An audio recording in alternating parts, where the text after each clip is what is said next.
సరే ఇప్పుడు నేను మిగతా డీటెయిల్స్ లోకి వెళ్తాను. అంటే దానికి ఎందుకంత ట్రిగర్ అయింది, ఎందుకంత వెయిట్ వచ్చింది ఈ రోజు డిస్కషన్ కి అని అంటే, గత కొంతకాలంగా రాహుల్ గాంధీ గారు పదే పదే చెప్తున్నటువంటి వ్యాఖ్యలు కొన్ని ఉన్నాయి.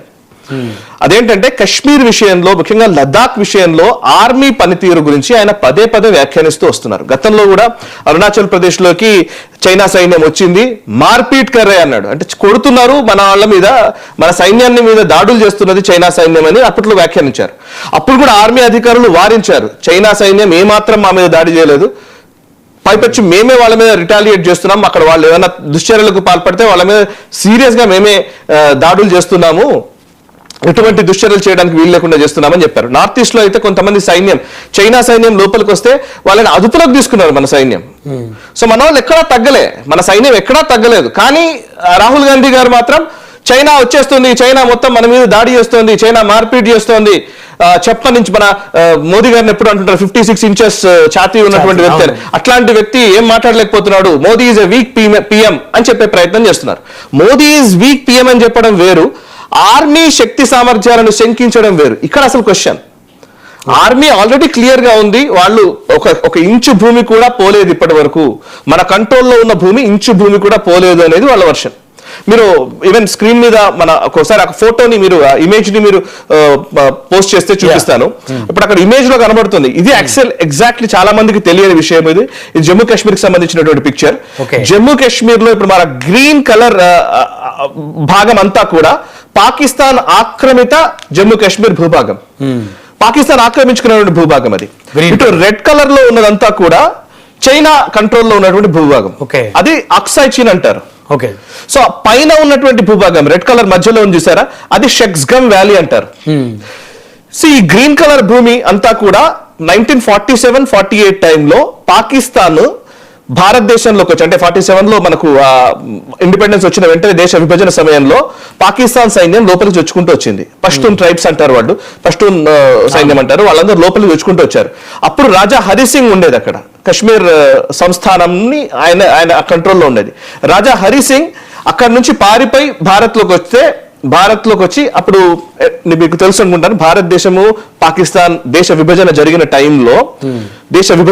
టైంలో బ్రిటిషర్లు పెట్టిన ఒక రూల్ ఏంటంటే, అప్పుడు 560 పైచిలకు సంస్థానాలు ఉన్నాయి. ఇప్పుడు హైదరాబాద్ సంస్థానం అని, మద్రాస్ ప్రావిన్స్ అని, ఇట్లా ప్రావిన్సెస్ ఉన్నాయి.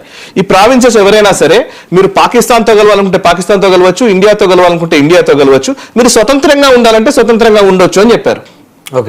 సో అలా స్వతంత్రంగా ఉండొచ్చు అని చెప్పిన సందర్భంలోనే హైదరాబాద్ సంస్థానం మేము స్వతంత్రంగా ఉంటామని నిజాం అన్నాడు, జునాగఢ్ సంస్థానం కూడా అలాగే అంది, అండ్ కశ్మీర్ కూడా రాజా హరిసింగ్ కూడా మేము స్వతంత్రంగా ఉంటామన్నాడు. సో హైదరాబాద్ కి సైన్యాన్ని పంపించి మనం దీన్ని మళ్ళీ మన కంట్రోల్లోకి తీసుకున్నాం, సాయుధ పోరాటం జరిగింది, ఇది వేరే స్టోరీ, దీని గురించి మనం తర్వాత మాట్లాడదాం. బట్ జునాగఢ్ కూడా అట్లాగే వచ్చింది. బట్ కశ్మీర్ విషయంలోకి వచ్చేసరికి కశ్మీర్ రాజా హరిసింగ్ నేతృత్వంలో ఉంది. రాజా హరిసింగ్ స్వతంత్రంగా ఉంటాను అని అన్నాడు. అన్న వెంటనే పాకిస్తాన్ సైన్యం లోపలికి వచ్చేసి దాన్ని కబలించే ప్రయత్నం చేశారు. అప్పుడు రాజా హరిసింగ్ ఏం చేయాలో తోచక ఆయన అక్కడ నుంచి ఆయన కాపాడుకోలేని స్థితిలో భారత్కి వచ్చేసి నేను భారత్తోనే కలుస్తానని చెప్పి విలీన పత్రం మీద సంతకం చేశాడు. విలీన పత్రం మీద సంతకం చేసిన తర్వాత భారత సైన్యం రంగంలోకి దిగి కశ్మీర్కి వెళ్ళి, కశ్మీర్లోని శ్రీనగర్ ఎయిర్ బేస్ లో దిగి మనం అక్కడ నుంచి వాళ్ళ మీద దాడి చేస్తూ వెనక్కి వెళ్ళాం. ఆల్మోస్ట్ బారాముల్లా కూడా వాళ్ళ కంట్రోల్లోకి వెళ్ళిపోయింది. కానీ బారాముల్లా నుంచి వాళ్ళని వెనక్కి నెడుతూ వెళ్ళాం, ఆల్మోస్ట్ ఊరి అవతల వరకు నెట్టించాం. అప్పుడు జవహర్లాల్ నెహ్రూ గారు యునైటెడ్ నేషన్స్కి వెళ్ళారు. అసలు మనం అడ్వాంటేజెస్ పొజిషన్ లో ఉన్నప్పుడు జవహర్లాల్ నెహ్రూ గారు యునైటెడ్ నేషన్స్కి వెళ్ళి ఐక్యరాజ్య సమితికి వెళ్ళేసరికి ఐక్యరాజ్య సమితి స్టేల్ మేట్ అంది. సో ఇప్పుడు మీరు ఎవరు అక్కడ ఉన్న వాళ్ళు అక్కడే ఉండండి, మీరు సీజ్ ఫైర్ అని చెప్పింది. సీజ్ ఫైర్ అనగానే ఏదైతే భాగం పాకిస్తాన్ కంట్రోల్లో ఉందో అది పాకిస్తాన్ ఆక్యుపైడ్ జమ్మూ కాశ్మీర్ గా, ఇండియా కంట్రోల్లో ఉన్న భాగం ఇండియా చేతుల్లో ఉన్నట్టుగా పెట్టారు. సో అక్కడ డిమార్కేట్ చేస్తే దాన్ని ఎల్ఓసి అంటారు. ఇప్పుడు మీరు చూస్తే ఫోటోలో ఉంటుంది, ఆ ఇమేజ్ లో ఆ గ్రీన్ కలర్ అదంతా కూడా పాకిస్తాన్ కంట్రోల్లోకి వెళ్ళిపోయింది కశ్మీర్ లో. సో అది ఎల్ఓసి అంటారు, లైన్ ఆఫ్ కంట్రోల్ అని.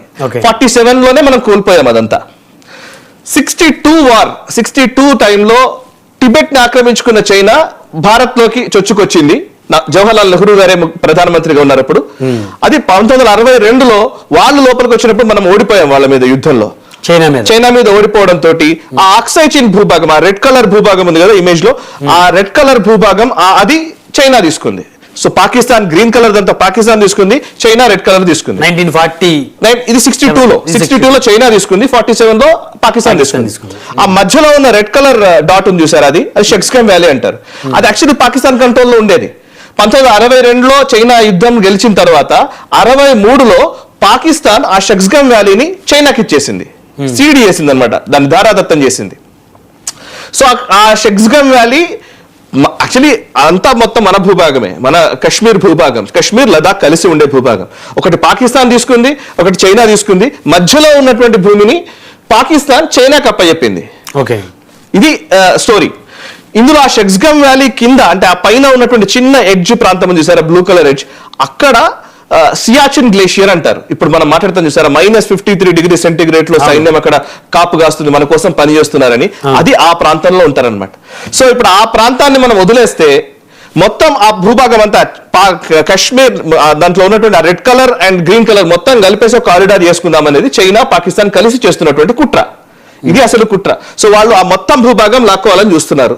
ఇటు నుంచి వీళ్ళు చేస్తారు, ఇటు నుంచి వీళ్ళు చేస్తారు, మొత్తం చేద్దామని చూస్తున్నారు. బట్ మనం మధ్యలో ఉండి దాన్ని కాపాడుతున్నాం. ఆ సైన్యము ఎముకలు కొరికే చలిలో నిలబడి -53°C లో కూడా నిలబడి అక్కడ కొట్లాడుతున్నారు అని అంటే ఆ భూభాగం కోసం. అది ఒక్కటి పోయిందనంటే మొత్తం పోయినట్టే. సో అంత వీరోచిత పోరాటం చేస్తున్నటువంటి సైన్యపు మనోధైర్యాన్ని దెబ్బతీసే విధంగా ఎవరు మాట్లాడినా సరే సహించేది లేదు. నేను యాక్చువల్లీ అక్కడికి వెళ్ళొచ్చాను, నేను లదాఖ్ లో నేను తిరిగాను, ఆ సరిహద్దుల్లో పని ఆల్మోస్ట్ అన్ని రిపోర్ట్స్ చేశాను. సో ఇప్పుడు గొడవ ఏంటి, ఇదంతా ఎవరి ఖయాంలో పోయింది? కాంగ్రెస్. నిజంగా కాంగ్రెస్ ఇప్పుడు మొన్న 2014 నుంచి ఇప్పటి వరకే చైనా సైన్యం లోపలికి వచ్చింది, భూభాగాలన్నీ ఆక్రమించుకుంటుందని రాహుల్ గాంధీ గారు పదే చెప్తున్నారు కదా. లిటరల్ గా మాట్లాడితే ఆ గ్రీన్ కలర్ ఉన్న భూభాగం అంతా నెహ్రూ గారి పీరియడ్ లోనే పోగొట్టుకున్నాం మనం. అవును. అండ్ ఆ రెడ్ కలర్ అదంతా కూడా చైనాకి మన నెహ్రూ గారి పీరియడ్ లోనే పోయింది. అండ్ ఆ తర్వాత కూడా అనేక సార్లు పోయింది. ఇప్పుడు మనం షెక్స్గమ్ వ్యాలీ కింద ఉన్నటువంటి సియాచిన్ గ్లేషియర్ అన్నాను చూసారా, సియాచిన్ గ్లేషియర్ ని 2006లో యూపీఏ ప్రభుత్వం ఉన్నప్పుడు ఆ సియాచిన్ గ్లేషియర్ అనే పర్వత శ్రేణి, ఆ పర్వతాన్ని మౌంటైన్ ఆఫ్ పీస్ కింద అంటే శాంతి పర్వతం కింద దాన్ని చేయాలి అంటే మన సైన్యం వెనక్కి తీసుకోవాలని డిసైడ్ అయ్యారు. యూపీఏ టైంలో గవర్నమెంట్ పాలసీ ఒక ప్రతిపాదన తీసుకొచ్చింది. అప్పుడు ఎవరు శ్యామ్ చరణ్ అనే ఫారిన్ సెక్రటరీ ఉన్నాడు, ఫార్మర్ ఫారిన్ సెక్రటరీ అయినా, ఆయన ఆధ్వర్యంలో పాకిస్తాన్తో చర్చలు జరిపి మేము వదులుకుంటాము ఆ సియాచిన్ గ్లేషియర్ ని, మాకు అక్కర్లేదు అని చెప్పేసి ఒక ప్రతిపాదన తీసుకొచ్చారు.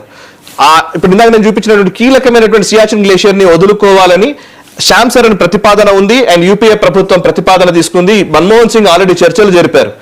కానీ దాన్ని ఆపింది ఎవరు అంటే ఆర్మీ చీఫ్, అప్పటి ఆర్మీ చీఫ్ జేజే సింగ్ గారు దాన్ని ఆపారు. ఇవ్వడానికి వీల్లేదు, అది చాలా ఇంపార్టెంట్ భూభాగం అని. ఎవరి హయాంలో జరిగింది ఇది?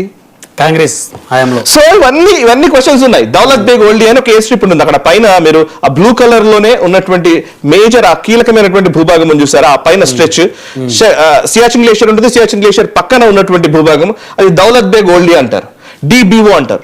ఆ డిబిఓ అనేది చాలా కీలకమైన భూభాగం. అక్కడ ప్రపంచంలోనే ఎత్తైన ఎయిర్ స్ట్రిప్ ఉంటుంది. అంటే ఎత్తైన భూభాగంలో ఉన్నటువంటి ఎయిర్ స్ట్రిప్ అంటే ఆల్మోస్ట్ మైనస్ కాదు 18,000 feet హైట్ లో ఉన్నటువంటి భూభాగంలో ఒక ఎయిర్ స్ట్రిప్ ఉండడం అనేది చాలా పెద్ద ఒక విచిత్రమైన విషయం. అక్కడ ఎయిర్ స్ట్రిప్ ఉండేది మనకు డిబిఓ దగ్గర. 1960వ దశకంలో చైనా వారు అయిపోయిన తర్వాత దాన్ని మూసేస్తే 40 ఏళ్ళు అట్లా ఖాళీగా ఉంది. అది ఉంటే 2008లో ఎయిర్ చీఫ్ మార్షల్ గా పనిచేస్తున్నాడు. ఎయిర్ మార్షల్ గా తర్వాత ఆయన మార్షల్ అయ్యారు. ఇండియన్ ఎయిర్ ఫోర్స్ సంబంధించిన అధికారి పీకే బార్బరా గారి ఆధ్వర్యంలో ఆయన వెళ్ళి ఆ డిబిఓని ఓపెన్ చేశారు. అప్పుడు ఆయన అడిగారు అనమాట, మీకు మన అప్పుడు యూపీఏ గవర్నమెంట్ అడిగారు, మీకు నేను ఆ డిబిఓ చాలా కీలకం, డిబిఓని మనం రీఆక్యుపై చేసుకుందాం, మనం దాన్ని ఓపెన్ చేద్దాము అని అంటే యూపీఏ వారించిందంట. అవసరం లేదు మనకు, చైనాతో ఎందుకు మనకు చైనాతో గొడవ అక్కర్లేదు అని చెప్పేసి వారిస్తే ఈయన వెళ్ళి లేదు అది ఉండాల్సిందే అని చెప్పేసి వెళ్ళి ఆయన టీం తీసుకొచ్చారు. అంటే ఇక్కడ గొడవ ఏంటంటే గత 70 ఏళ్లుగా సైన్యం యుద్ధాలు గెలుస్తోంది, ప్రభుత్వాలు ఓడిపోతున్నాయి. అవును. కానీ ఇప్పుడు సైన్యంకు దన్నుగా ప్రభుత్వాలు నిలుస్తున్న టైంలో మళ్ళీ సైన్యపు మనోధైర్యాన్ని దింపే ప్రయత్నం జరుగుతుంది. దిస్ ఈజ్ స్ట్రాంగ్, ఇదే నేను చెప్పాలనుకునేది. అండ్ ఇంకోటి, ఇప్పుడు మీరు చెప్పిన 2008 తర్వాత ఈవెన్ 2008లో జరిగింది, 2006లో ఆ భూభాగాలన్నింటినీ కోల్పోవడానికి ఓకే అనుకున్నారు. పర్వాలేదు చైనా వాళ్ళే కదా వదిలే రానివ్వండి, చైనా వాళ్ళు వస్తే రానివ్వండి, వాళ్ళు తీసుకుంటారు. ఇవాళ చైనా వాళ్ళు సైన్యం వచ్చి దాడి చేస్తున్నారు అంటున్నారు. నిజానికి ఈ రోజు ఇంతకు ముందులా లేదు. ఇంతకు ముందులాగా ఈ రోజు ఆర్మీ వాళ్ళు ఎంత స్ట్రిక్ట్ గా ఉన్నారంటే మన భూభాగాల్ని కాపాడే విషయంలో చాలా పర్ఫెక్ట్ కోఆర్డినేషన్ తోటి, స్ట్రాటజీ తోటి వీళ్ళు పనిచేస్తూ ఉన్నారు. అట్లాంటి నేపథ్యంలో చైనా వచ్చేసింది తీసుకుందంటే నిజంగా ఈ రోజు చైనా కడుతున్న బ్రిడ్జ్లు, మన మీడియాలో కూడా చాలా మంది మాడుతుంటారు, చైనా అక్కడ బ్రిడ్జ్లు నిర్మాణం చేస్తోంది, గ్రామాలు నిర్మిస్తోంది, ఇళ్లు కట్టుకుంటున్నారు, ఇన్ఫ్రాస్ట్రక్చర్ డెవలప్ చేస్తోంది, ఇవన్నీ మాట్లాడుతుంటారు కదా. అవన్నీ కూడా ఈ 2014 తర్వాత ఆక్యుపై చేసుకున్న భూభాగాల్లో కాదు. ఓకే, 1960లోనే మనం కోల్పోయినటువంటి భూభాగాలు, వాళ్ళ కంట్రోల్లో ఉన్నటువంటి భూభాగాల్లో చైనా ఇన్ఫ్రాస్ట్రక్చర్ డెవలప్ చేస్తోంది, రోడ్లు నిర్మించడం కానీ ఇంకోటి కానీ. ఈ 2014 తర్వాత నుంచి లేదా ఈ మధ్య కాలం నుంచి ఒక ఇంచు భూమి కూడా పోలేదు అని ఆర్మీ అధికారులు చాలా స్పష్టంగా చెప్తూ ఉన్నారు. ఈవెన్ రక్షణ శాఖ మంత్రి నుంచి అదే స్టేట్మెంట్స్ అన్ని మనం రెగ్యులర్ గా చూస్తున్నాం. కానీ మన ఎస్టాబ్లిష్మెంట్ లేదా మన ఆర్మీ చెప్పే మాటల మీద మనకు విశ్వసనీయత లేకుండా చైనా పత్రికల్లో వచ్చేటువంటి వార్తల్ని లేదా చైనా అనుకూలమైనటువంటి మీడియాకు సంబంధించినటువంటి వార్తల్ని మనం విశ్వసించడం ముందు చూసారా, ఇది దౌర్భాగ్యం. ఇది ఎవరు చేసినా తప్పు. ఆల్మోస్ట్ నేను ఎక్కువ టైమే తీసుకున్నట్టున్నాను, బట్ ఇది చాలా ఇంపార్టెంట్.